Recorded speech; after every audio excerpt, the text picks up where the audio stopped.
Okay, so I'm gonna call the meeting to order at 9:31.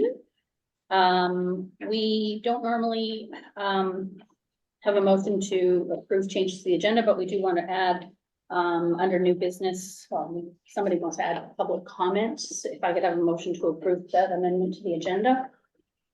So moved. Thanks. Second. All in favor? Aye. All right. Opposed? Motion carries. Okay, so we'll have public comment under new business. So the first item is the minutes of the January 10th meeting that were posted on the internet and distributed. Are there any changes or amendments to the minutes? I'll move the approval of minutes. Second? All in favor? Aye. Opposed? The motion carries. Second.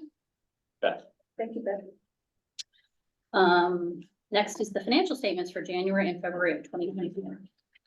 So as announced last meeting, we did change our accounting system, and so these look a little bit different, but it's more or less the same information. So you have January and February with the budget versus actual report on one side and the treasurer's report on the other side. The treasurer's report should be exactly the same as it has looked always. There is change in the budget versus actual report, but you know, it's all the same lines, it's all the same information. It's just looks a little bit different, might be in a little bit different order.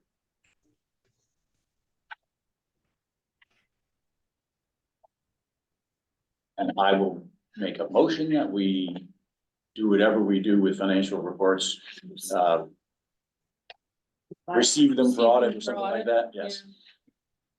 Do I have a second? Second. Tim, thank you. All in favor? Oh, I should Aye. ask if there's any questions, Yeah. sorry. Are there any questions? No, okay, all in favor? Aye. Opposed? The motion carries. And so you also have warrants for January and February, and these, again, they look different because QuickBooks Online does things differently from the way QuickBooks Desktop does, but it's the same information as always, and I will move we approve those two payment schedules. Second. Thank you. Any questions? All in favor? Aye. Opposed? The motion carries. Thank you. All right, Michelle. Morning. PC orders, we're working on getting quotes from multiple vendors for the next group order. And then once we get those flushed out, we'll send out an announcement. Reminder, we're doing 2 a year now. Computer room air conditioning issues. So we started getting humidity errors in February, which is not unusual that we get errors in February because that just happens every year. But TBS, the company that does our work, found a leak in a canister, and so they've had to turn off humidification. And we're monitoring, it's holding just fine, but the cost for repairs is $3,990. So we're waiting for the parts to come in. And just, I think I've mentioned at other meetings, they have recommended that we replace that air conditioning unit sometime in the next year or two. Microsoft storage limits. So Microsoft 365 with their OneDrive and all of their storage. When we first started for our email OneDrive, the per user storage limit was 100 gigabytes. Then a few years ago, they said, yay, we're giving everybody a terabyte. Yay, well, great. Well, recently they announced they're going back to 100 gigabytes. And the announcement was not very clear because the announcement made it look like it wasn't going to happen until August. And in fact, it started happening sooner. So we had about 10 accounts, maybe about half of them were actually accounts that are used for shared storage. For example, we have a Sal's share account that Sal's staff uses to store all their stuff. And we have that at a lot of libraries, but so about half of them were these shared accounts. So what we ended up doing is purchasing licenses. I remember we use free licenses for everything else, but we purchased licenses for those 10. Everybody else is pretty far behind the limit. And 10 is pretty manageable. To do it for everybody would be a lot of money. But that was what we have done to look through that. And we'll keep an eye on the limits and make sure that everybody stays under that limit, or that if we have a problem, we can deal with it. And hopefully they won't make changes without ever notice the next one. How much is it? $39 per user per year. for the A3 license. So to do that times 500, 600 would be a lot, but, you know, with many users, it doesn't, there's no. Industry email changes. So this is complicated. I'm doing my best to put this in English. So a lot of the large email providers, Gmail, Yahoo, those announced in the fall that they were going to start implementing some changes in order to prevent spoofing and spam. So spoofing is sending email as somebody else. So it required us to make some DNS changes that basically define who can send mail as south.edu or mbls.info. So changes were made in the fall, everything was fine. Around the beginning of the year, they started enforcing the changes. Our email's been fine with that area because we've got it all set, but it has affected some of the mailing services that some of our libraries use, like MailChimp and Constant Contact, because those traditionally send mail as somebody at sales.edu or somebody at mbls.info. So Chris has been working with the different vendors and with the libraries, and we have a solution for it, and he's hoping to implement that pretty soon. Not related, but because I mentioned email, I have to mention some of the problems that we've been having with email in the last few months. I think you probably remember that in December, Spectrum blocked all .info addresses from Microsoft. That was fun. Since then, we are still occasionally getting blocks from Spectrum, but they seem to correct themselves. I know people can send email to like an unblock. Sometimes that fixes a problem, but they really kind of correct themselves, I think. But then this weekend, we started seeing a lot of failed deliveries from places like Yahoo. So failing to our mail going out to Frontier, Yahoo, AOL, those emails were failing to be delivered. And the cause appears to be that Microsoft has been flagged on some third-party email blacklists. So this is a Microsoft-wide problem. They're aware of it. They have alerts about it. They're working on it. And we also opened our own ticket with it. There's not much we can do other than push them. So that's what we're doing. It seems like it may have improved a little bit, but we don't have like a firm confirmation of that. So we will keep chasing them. That related to the hacking situation that Microsoft is starting to reveal. I don't know. Do you have any insight on it, Chris? I asked Chris to kind of case work. For the ticket that specifically addresses this, they don't mention anything about any hacking at Microsoft. Like they do. But I have dug into this deeper than just the tickets. There's, you know, forums where we can go as administrators and like complain, and hopefully someone hears us.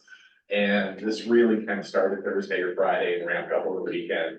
And I get a graph that I can produce that shows, you know, when mail is failing, the graph goes way up, and it literally goes wow, over the weekend and then right back down to where it's supposed to be as of Monday. The graph is 2 days behind. So right now it looks like whatever happened this weekend has resolved or is in the process of resolving. So I think it was Friday, we had something like 150 messages, the various ones that Michelle mentioned, bounce. And now we're down to like, you know, one or two here or there, but that could be, you know, just somebody's mistyped an email address, you know, one or two versus 150. Difference. But it looks like it's.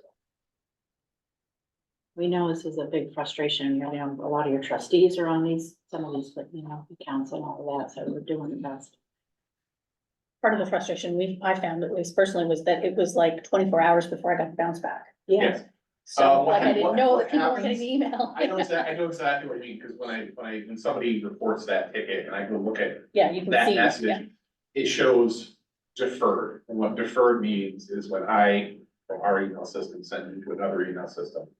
One of the functions of email is if that server is busy or having a problem or something, they can do is called defer. So it sends it back and tells it, I'm busy, try again in an hour. okay, So on those messages, I'm seeing 24 hours worth of defers, it goes a page worth of scrolling, and then it'll fail. After the 24 right, hours. okay, yeah, and that's basically what I said, kept trying and. Yeah. Okay. And it seems to be resolved. A number of our Hamilton County South trustees are FrontierNet. Yeah. And now I'm getting email back and forth from them. Oh, good.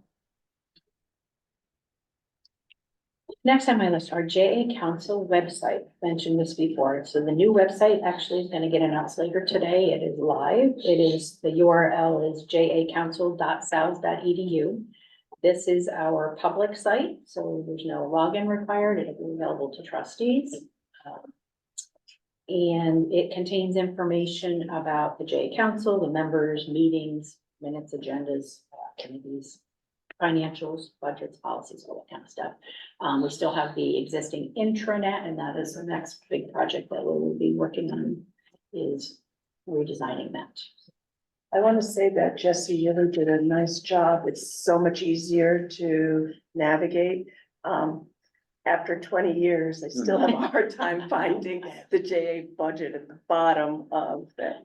Well, they'll be happy to know Jesse will be the one leading the redesign, so I'm sure he'll do just as good a job on the intro. Thank you. The next Polaris ILS upgrade. So we have scheduled the next ILS upgrade for overnight Tuesday, April 16th into Wednesday morning, the 17th. We'll do our best to have it available as early as possible on the Wednesday morning. We do pay Clearvate $2,500 per our contract to do this overnight. We're upgrading two versions, so we're going from 7.3 to 7.4 and 7.5, so we'll be at 7.5 done. There's a what's new documentation available on the customer support portal, and that information, how to get to it, was in the announcement that Jason sent out to site contacts. And the trainers and JA staff will evaluate the changes, and if necessary, we'll do schedule an operations meeting. Last couple of upgrades we haven't had to, the changes were pretty minor. But if we need one, we will schedule one. GoDaddy hosting site issues. So we've had two recent things that happened with our GoDaddy hosted sites. First, we had disk space issues after we upgraded software. And it was caused by a calendar plugin that was creating too many error logs. So Jesse and Jack made some corrections to that problem and fixed that one. And then a little more recently, the SOUS website was infected with malicious code, which caused a slowdown of all of the sites. And again, Jason actually and Jack worked on that. So forever monitoring and keeping an eye on these things because they happen. And then I just thought I'd mention a few of the library projects we've been working on. We've been continuing to work with Schenectady Library to install their new RFID equipment. The gates were installed at Maine, and the sorter was installed yesterday, and training is today. So Jason has been present for all of that. We still, I think, have some more self-checks with credit card readers that we're waiting on delivery from. Someday they'll come, right? We said March, though. Oh, okay. So maybe For the soon. self-checks at least. Okay, good. We've also, Chris has been working with Schenectady County and the library staff to facilitate network upgrades at all of the internet lines at the branches. We provided information and support for Mechanicville. They're doing a project to add wireless at a public dock on the river nearby. So they're doing a public wireless thing. So there's to provide quotes for how a good solution for that. Whitehall had some renovations there. They added office space, and we provided options for the wiring, which is not simple in that particular case. I'm not sure that they've implemented it yet. I have to tell you that the Whitehall Library was built before the Civil War. And it's a beautiful, beautiful manse for a house built during the Civil War, but as a library, it's got a lot of challenges, especially the very, very steep staircase going down to the children's room. And And thank you for doing it. And then Coalskill, Chris and I met with Kim Zimmer and Adirondack Cabling and their engineer to discuss wiring for the work being done to renovate the back half of the building. And that's just like amazing to see. It's gonna be very cool. So that's all I have. Any questions for Michelle? Okay. We move on to committee reports, the finance committee. Policy committee.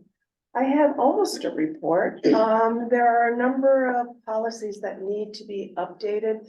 given the changes in technology. One of them is security with an addendum. The security description of the wireless user accounts. Was there a fourth one? Wireless and user accounts are separate. Okay, therefore, wireless and users account. Now, I know you're on the committee. I know I'm on the committee. I know you're on the committee. Hey, Devin? Devin, are you still on the committee? Okay, I will be sending you the documents very shortly. And, they're very, very simple. They're cosmetic. And then we'll have a report back in 2 months for your vote. And you'll see them before the meeting, so you have a chance to review them.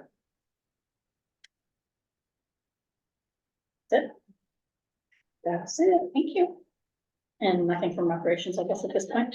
Okay, so is there any old business? Okay, new business, SCPL withdrawal from JA.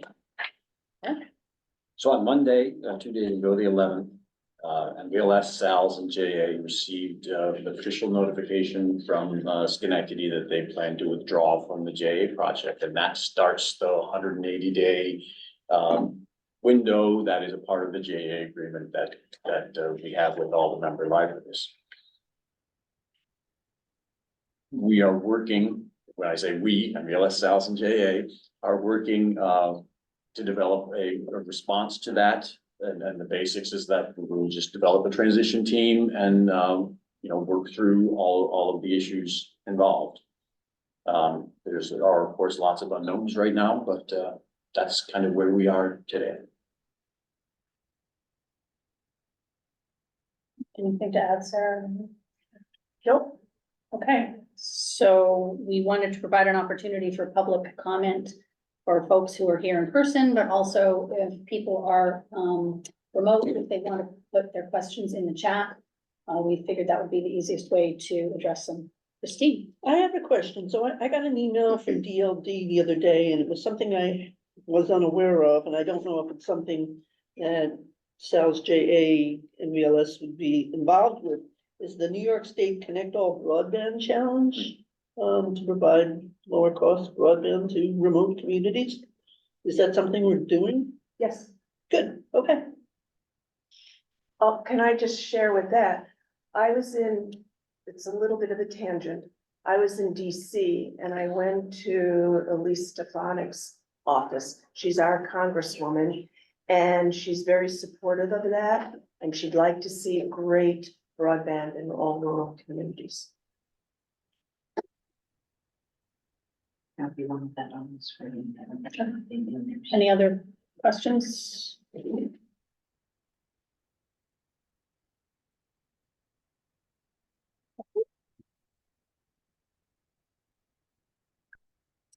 Okay, well, I am sure if you have questions about this process, you can send them to Sarah and Eric. Would that be the best? That works. That would be the best way to do that. I believe Sarah is starting to develop, that's not a secret, FAQs. No, it's not a secret. It's not a secret, FAQs. So if you have any questions that you would like addressed in those FAQs that you think other people might need information about too, please send them to Sarah and Eric. So, okay. I have one comment in the chat. It says, this is from Maria Cancro, as mentioned in the MVLS and directors meeting, are we still working towards a joint press release? I'll say yes, that is eventually, we're not anywhere near the point of this being ready for public announcement, but when we get there, sure, yes. How close to 180 days do you think that announcement might be? That's something that the transition team will work with Schenectady on to develop a proposal for. And we're still with the 180 days. Well, what exactly does that mean? These are all issues that have to be worked out. And is Schenectady going to be listening to any public comment about the implications of this? I can't speak for Schenectady.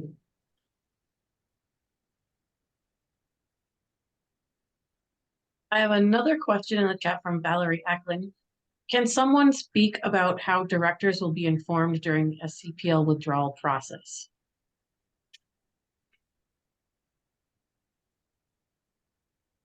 I think that's also something that will come out of the transition plan. Certainly there are all kinds of details. But for now, the best way is ask those questions of Sarah and I, and as we know the answers, we will share them.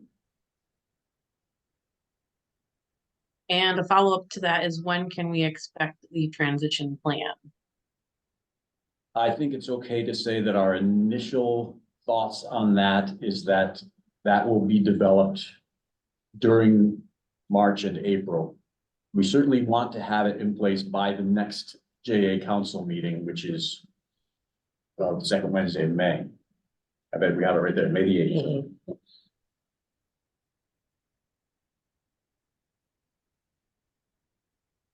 A question from Kim Zimmer: where will the FAQ be located?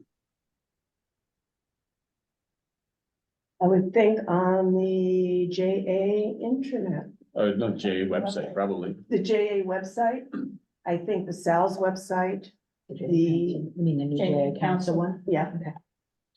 MBLS, Sal's, and with Schenectady host form, the FAQs. Or you could get back and answer that.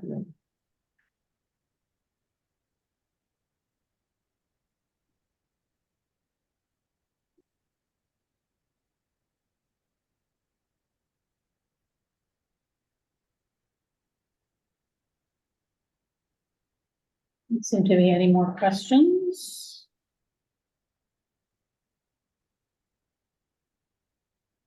All right, well, if there's no more questions or comments, There's two offices I was supposed to paint up here. Do you know the other office too? This one and then back. Yeah, this is it. Yeah, these are the colors. Somebody isn't muted. Green. You know, okay, if there's no other questions or comments, can I have a motion to adjourn? Oh, I have one more, sorry. Another question from Maria Cancro. Forgive me, I am forgetting the proper term for the committee, but also during that meeting, we discussed a committee for updating policies with JA. Well, that would be the policy committee that we just, was on the agenda a little while ago. The policy committee will be meeting. Virtually, Yeah, but I have no problem sharing the policies that are going to be revised with everyone.